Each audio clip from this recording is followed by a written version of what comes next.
Well, the best thing for the world would be if you defined a digital currency, a digital commodity, a digital security, a digital token.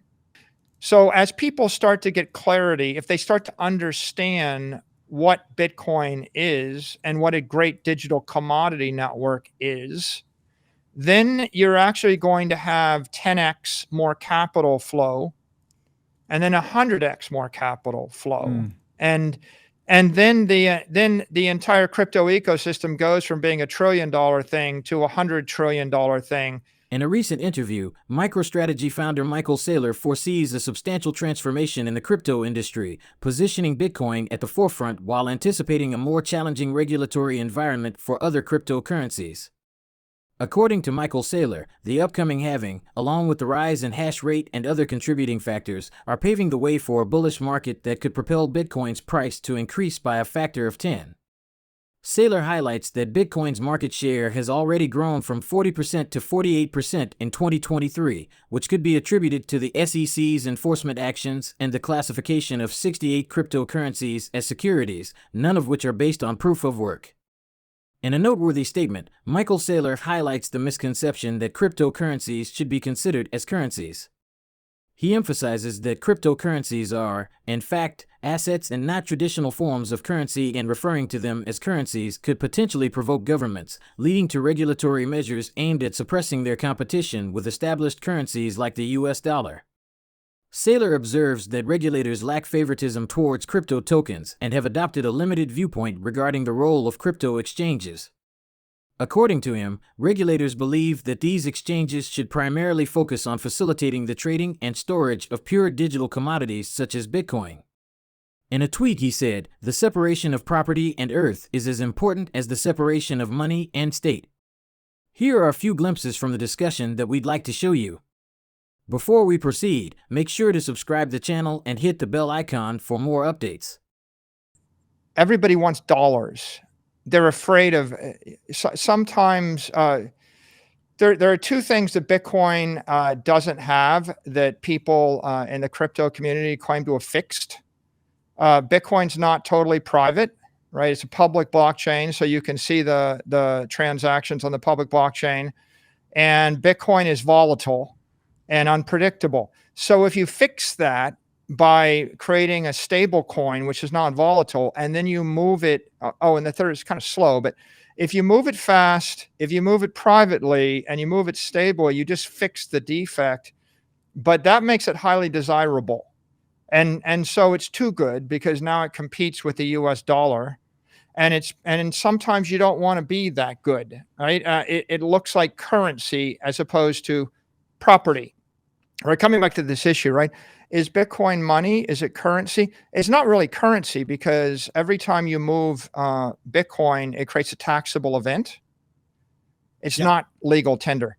Whereas a dollar is currency, so you can move it 100 times a day without generating 100 taxable events.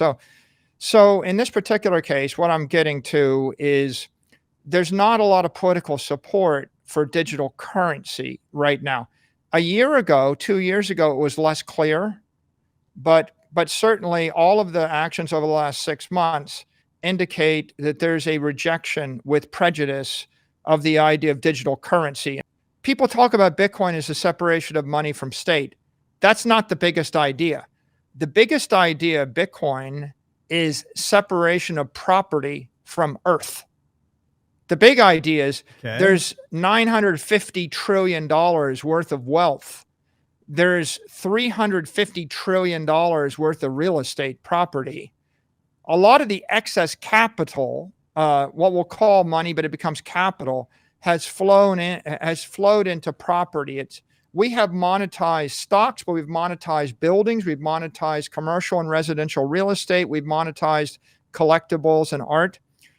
And so the big idea with Bitcoin is instead of actually buying $1 billion building in the middle of a city, buy $1 billion of Bitcoin because the maintenance cost is lower. You can move it to any city on earth.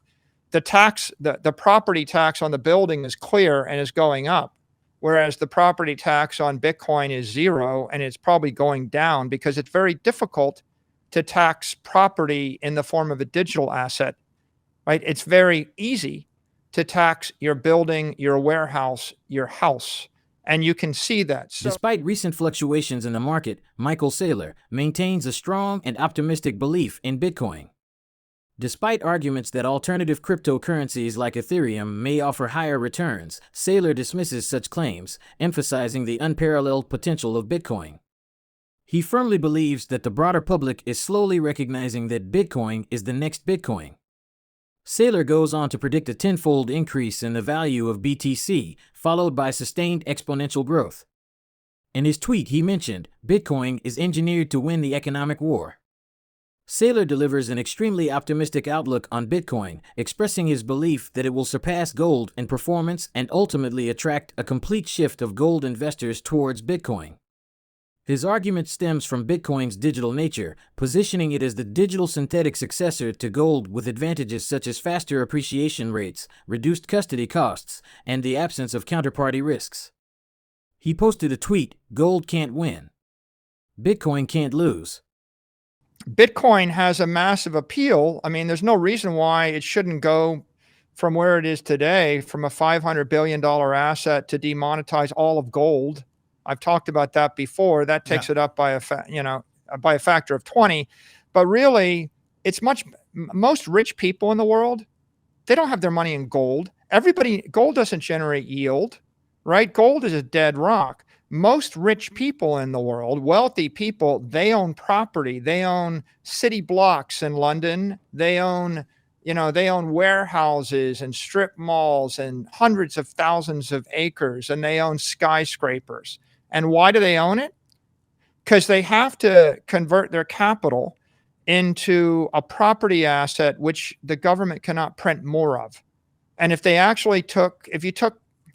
let's look right now, since MicroStrategy entered the Bitcoin space on August 10th of 2020, here's what's happened to asset classes.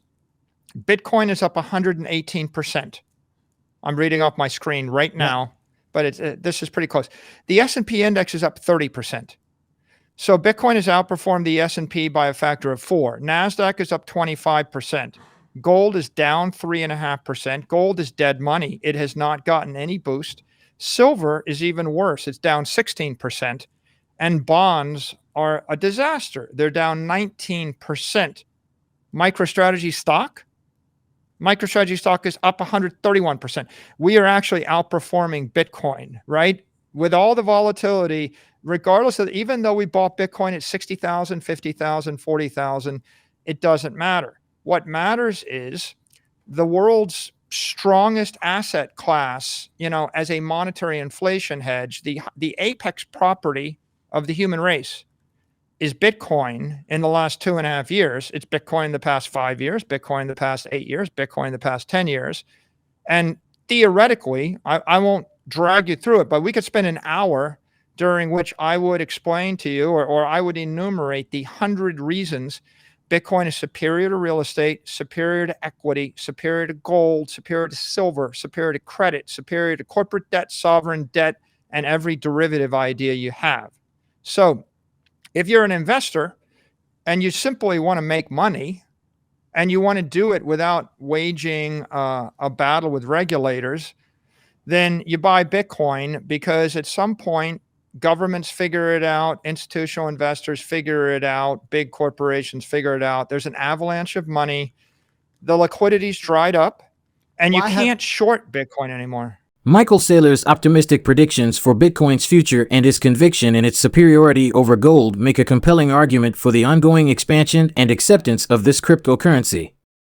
However, it's important to acknowledge that Saylor's Bitcoin-focused perspective has received criticism from various industry experts. Critics contend that a multi-chain future is inevitable due to the distinct purposes served by different blockchains. Do you agree with Michael Saylor's bullish outlook for Bitcoin? We encourage you to share your views in the comments section. If you found this content informative, please give it a big thumbs up and subscribe to our channel for the most up-to-date news and videos. We appreciate your input and look forward to hearing from you again soon.